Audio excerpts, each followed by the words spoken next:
Can we have leadership without shame or human hierarchy? I'm Allison Batty-Capps, and I have been noticing something in myself lately. I don't seem to want to participate in systems that use shame or hierarchy of human worth, ever. And I also noticed something else. I still care deeply about leadership, about mentorship, about helping others. So I've been sitting with this tension because part of me knows we do need leadership. We do need guidance, structure, wisdom, and people who can help hold clarity in complex spaces. But I don't believe leadership has to come with superiority, spiritual ranking, higher versus lower human beings, or shame-based transformation. And I've been honest with myself about where these desires come from.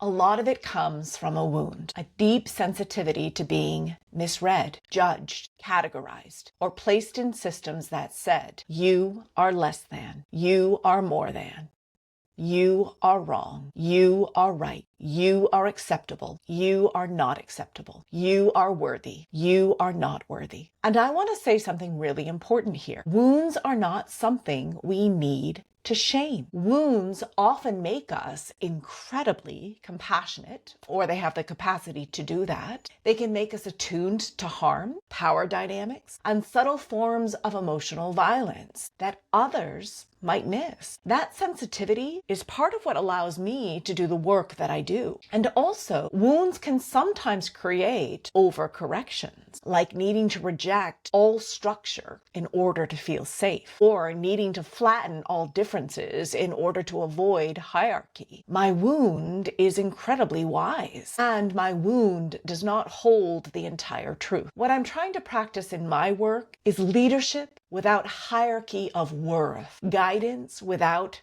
the need for being superior, teaching without shame, structure without domination, and humanity at the center of it all, with compassion and acceptance being the driving force. From a trauma-informed lens, from neuroscience, from psychology, and honestly just from lived experience, we heal best in environments that feel safe, not inferior, not superior, not judged, not involving shame. Safe. So this is what I am exploring in my work. How do we hold leadership, clarity, and guidance without ever needing to place a human being above another human being? Because I think real healing doesn't come from being told we are less. And it also doesn't come from pretending we don't need support. It comes from being met with truth, care, and dignity. And I'm still learning how to do this. But I think that's the point. Healing isn't about getting it perfect. It's about staying in relationship